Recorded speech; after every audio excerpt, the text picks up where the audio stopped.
जिसके 9 साल के बेटे को कोई किडनैप कर लेता है। वो अपने बेटे को बहुत ढूंढने की कोशिश करती है और कुछ ही महीनों के बाद उसे उसका बेटा सौंप दिया जाता है, पर ये उसका असली बेटा नहीं होता बल्कि कोई और बच्चा है जिसे पुलिस जबरदस्ती उसका बेटा बनाना चाहती है।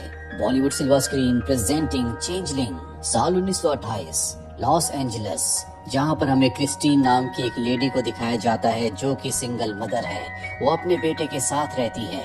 वो अपने बेटे के साथ साथ अपने पूरे घर का भी ध्यान रखती है, जिसके लिए उसे जॉब करना पड़ता है।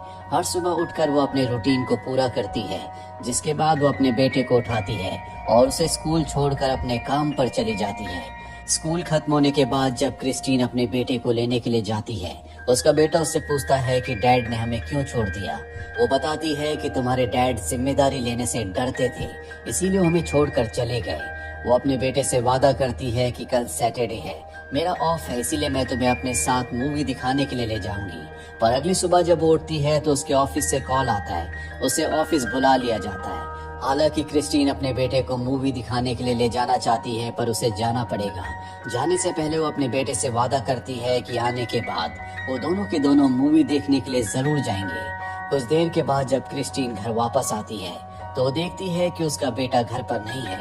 वो पूरे घर को अच्छी तरह से चेक करती है, जिसके बाद वो अपने नेबर्स के घर भी जाती है, यार्ड्स को भी चेक करती है, लेकिन उसे अपना बेटा वॉल्टर कहीं नहीं मिलता।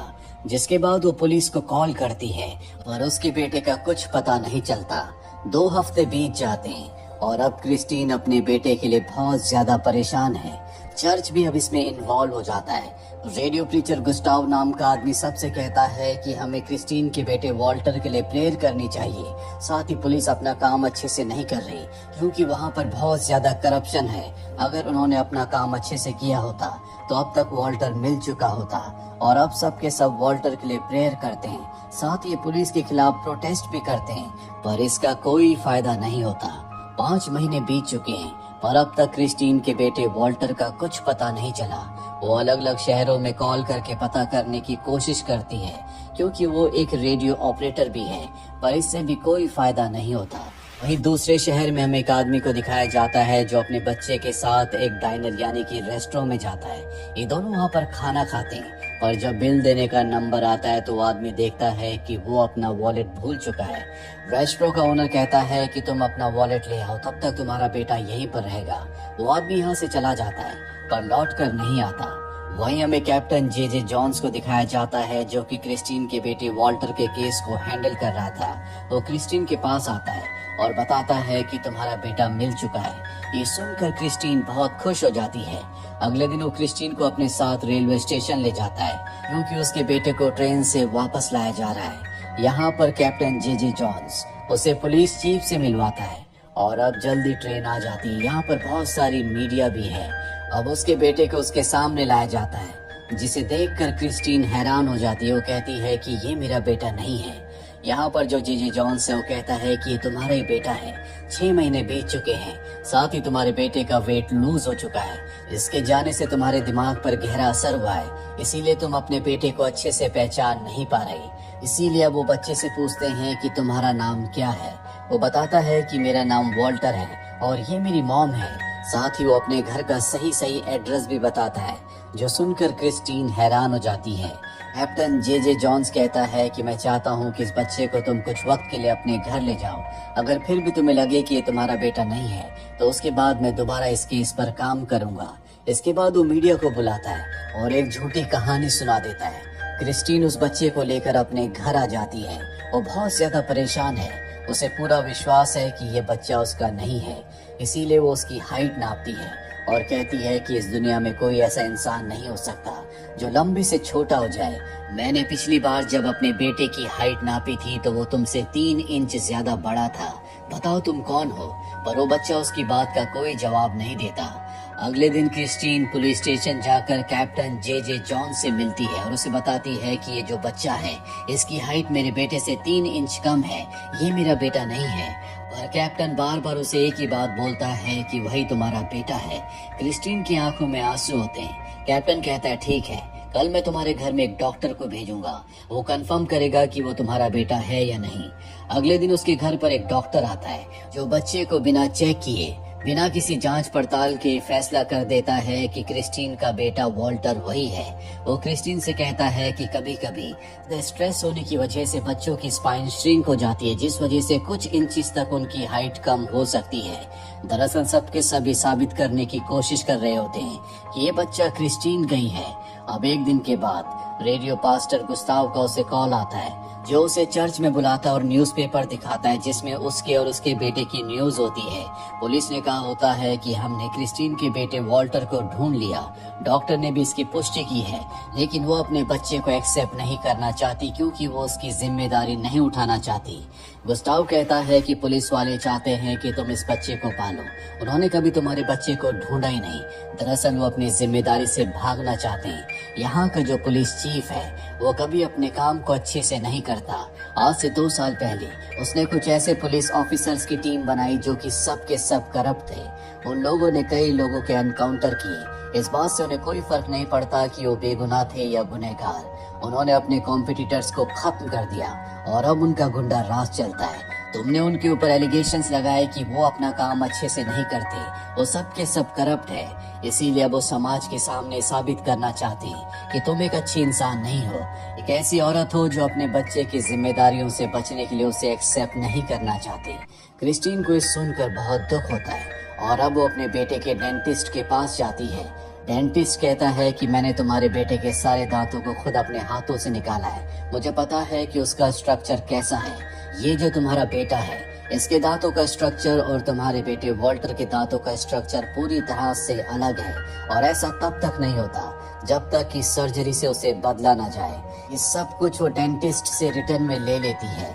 इसके बाद वो अपने बेटे को स्कूल ले जाती है, जहाँ पर उसके बेटे को, यानी कि वो लड़का जो उसे बेटा बनाकर दिया गया है, वो अपनी क्लास टीचर का नाम भी नहीं बता पाता। इसके बाद क्लास टीचर कहती है कि अपनी सीट पर बैठ जाओ, और उसे नहीं पता होता कि उसकी सीट कौन सी है, इसीलिए वो दूसरी सीट पर बैठ जाता है। क्लास टीचर कहती है कि ये तुम्हारा बेटा नहीं हो सकता, अगर तुम चाहो तो कोर्ट में आकर मैं गवाही देने के लिए तैयार हूँ।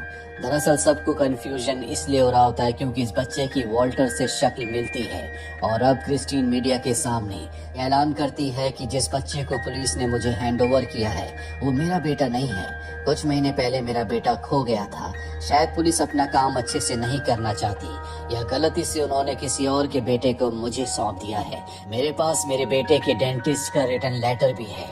साथ ही उसकी क्लास टीचर भी ये जानती है, वो गवाही देने के लिए तैयार है कि जिस बच्चे को मुझे सौंपा गया है वो वॉल्टर नहीं है। और अब जब ये बात कैप्टन जे जॉन्स को पता चलती है, वो क्रिस्टीन को सबकी नजरों से बचाते हुए पिछले दरवाजे से पुलिस स्टेशन में बुलाता है और उससे कहता है, क्या तुम अब भी इस बात का दावा करती हो कि जो बच्चा हमने तुम्हें सौंपा है वो तुम्हारा बेटा वॉल्टर नहीं है? क्रिस्टीन हाँ में जवाब देती है और अब कैप्टन जे जॉन्स को गुस्सा आ जाता है। वो अपने ऑफिसर से कहता है कि इसे पकड़कर मेंटल हॉस्पिटल में एडमिट कर दो। इसके बाद उसे मेंटल हॉस्पिटल ले जाया जाता है, जहाँ पर क्रिस्टीन को बहुत ज्यादा टॉर्चर किया जाता है। इसी मेंटल हॉस्पिटल में क्रिस्टीन को एक और लेडी मिलती है जो क्रिस्टीन को बताती है कि यहाँ पर ज्यादातर वो लोग हैं जिन्होंने पुलिस के खिलाफ आवाज उठाई थी। उन्होंने सबको यहाँ पर आकर एडमिट कर दिया और अब दुनिया की नजर में हम सब पागल हैं, इसीलिए हमारी बात पर कोई विश्वास नहीं करेगा। अब उसे डॉक्टर के पास ले जाया जाता है, जहाँ पर डॉक्टर उसे कहता है कि पुलिस तुम्हें प्रोटेक्ट करना चाहती है। क्रिस्टीन कहती है कि हाँ मैं देख रही हूँ, और अब उसके सामने उसकी रिपोर्ट बनाने लगता है, यानी कि वो उसे पागल साबित करना चाहता है क्योंकि वो खुद भी पुलिस के साथ मिला हुआ है। क्रिस्टीन की आंखों में आंसू है, उसे कोई होप नहीं दिख रही होती।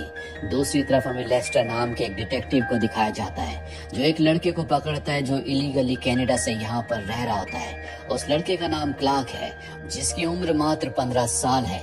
डिटेक्टिव लेस्टर कहता है कि तुम यहाँ पर क्यों आए? वो कहता है कि मैं यहाँ पर अपनी मर्जी से नहीं आया। मेरे अंकल जिनका नाम गॉर्डन है वो मुझे जबरदस्ती कनाडा से अमेरिका ले आए। वो एक साइको इंसान है। उन्होंने जबरदस्ती मुझसे कई बच्चों को किडनैप करवाया, जिसके बाद उन बच्चों को उठाकर एक जगह ले जाते थे जहां पर उन्हें मार दिया करते थे। हमारा एक रूल था कि हम किसी भी शहर से एक से ज्यादा बच्चे को नहीं उठाते थे। इसके बाद डिटेक्टिव लेस्टर उसे कई बच्चों की फोटोज दिखाता है जिसमें वॉल्टर की भी फोटो होती है। वो वॉल्टर को पहचान जाता और कहता है कि इस बच्चे को भी हम ही ने उठाया था जिसे दूसरे बच्चों के साथ कैद किया था। ये बात सुनकर डिटेक्टिव लेस्टर हैरान हो जाता है। वो कैप्टन जे जॉन्स को कॉल करके सब कुछ बताता है। वो कहता है कि वो लड़का झूठ बोल रहा है और अगर वो अपनी बात से नहीं मुकरता तो उसे भी ठिकाने लगा दो। और डिटेक्टिव लेस्टर उसकी बात नहीं मानता। वो क्लार्क को लेकर उस जगह जाता है जहां पर वो अपने अंकल गॉर्डन के साथ मिलकर बच्चों की बॉडीज को दफनाया करता था। और जब ये उस जगह खुदाई करते हैं तो वहां पर बहुत सारे बच्चों के स्केलेटन्स होते हैं, जिससे डिटेक्टिव लेस्टर को समझ में आ जाता है कि गॉर्डन भी इन्हीं में से एक है। वही मेंटल हॉस्पिटल में हमें क्रिस्टीन को दिखाया जाता है, जिसे जबरदस्ती इंजेक्शन लगाया जा रहा होता है, जिसके लिए वो प्रोटेस्ट करती है। वहाँ पर डॉक्टर आता और कहता है कि तुम इस पेपर पर साइन कर दो, जिसके बाद तुम घर जा सकती हो। दरअसल इस पेपर पर लिखा होता है कि उससे गलती हुई है, पुलिस ने अपना काम अच्छे से किया है और उसका बेटा उसे मिल चुका है, पर वो ऐसा करने से इनकार कर देती है, जिसके बाद उसे इंजेक्शन लगाया जाता है, जिससे वो बेहोश हो जाती है। उस दिनों के बाद पास्टर गुस्ताव न्यूज़पेपर लेकर मेंटल हॉस्पिटल आते हैं, जहां पर वो डॉक्टर को न्यूज़ दिखाते हैं, जिसमें लिखा होता है कि वॉल्टर अब इस दुनिया में नहीं रहा, उसका स्केलेटन मिल चुका है। ये न्यूज़ पढ़ने के बाद वो क्रिस्टीन को मेंटल हॉस्पिटल से डिस्चार्ज कर देता है। क्रिस्टीन जब अपने घर की तरफ जा रही होती है तो वहाँ पर एक बच्चा जो न्यूज़पेपर बेच रहा था, वो न्यूज़पेपर की हेडलाइंस भी पढ़ रहा होता है, जिसमें क्रिस्टीन के बेटे की भी न्यूज़ होती है। और जब वो उस न्यूज़ को पढ़ती है तो पूरी तरह से टूट जाती है।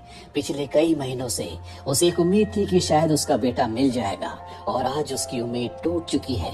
वही पुलिस चीफ को दिखाया जाता है, जो कैप्टन जे जॉन्स को अपने पास बुलाता और कहता है कि तुमने वॉल्टर के केस को अच्छे से हैंडल क्यों नहीं किया, तुम्हारी वजह से हमारी बहुत बदनामी हो रही है। और अब वो बच्चा जो वॉल्टर बनकर क्रिस्टीन के घर आया था, उसे पुलिस स्टेशन बुलाया जाता है, जहां पर उसे पूछताछ की जाती है। वो बताता है कि मेरा भी किडनैप हुआ था और जब मैं पुलिस को मिला तो पुलिस ने मुझे वॉल्टर बन के एक्ट करने के लिए कहा। मेरा असली नाम आर्थर है।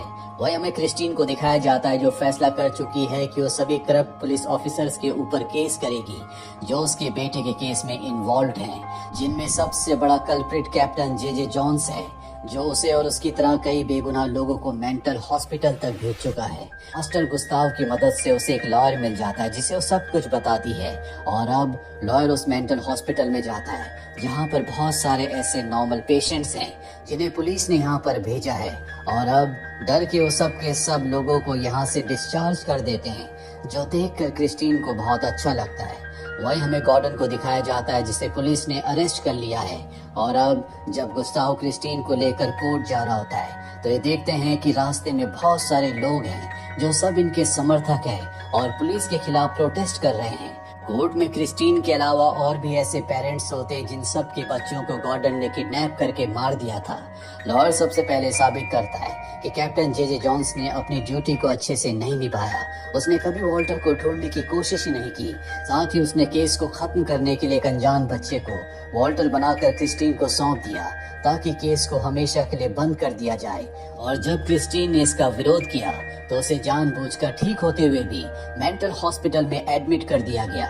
वॉल्टर की क्लास टीचर और उसका जो डेंटिस्ट होता है, उनकी गवाही से सब कुछ साबित हो जाता है, जिसके बाद कैप्टन जे जॉन्स को और पुलिस चीफ को उनकी नौकरी से निकाल दिया जाता है। साथ ही गॉर्डन को 2 सालों की सजा सुनाई जाती है, जिसके बाद उसे फांसी दे दी जाएगी।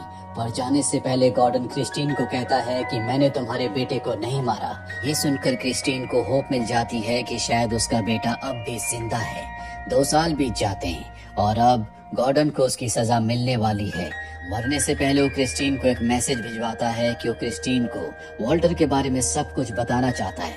क्रिस्टीन उससे मिलने के लिए जाती है, पर वो अपना मन बदल लेता है। वो क्रिस्टीन को कुछ नहीं बताता। एक दिन के बाद उसे सजाए मौत दे दी जाती है।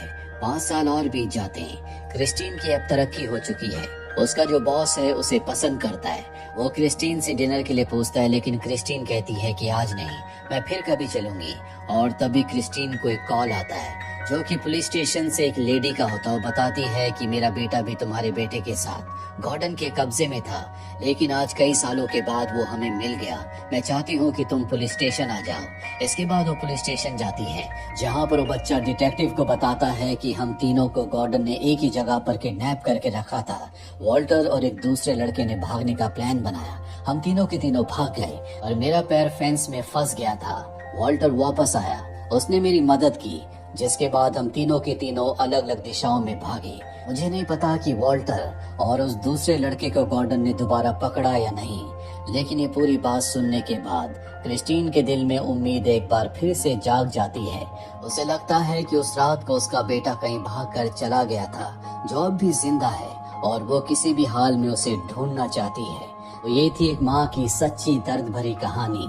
उम्मीद करते हैं कि ये कहानी आपको पसंद आई होगी।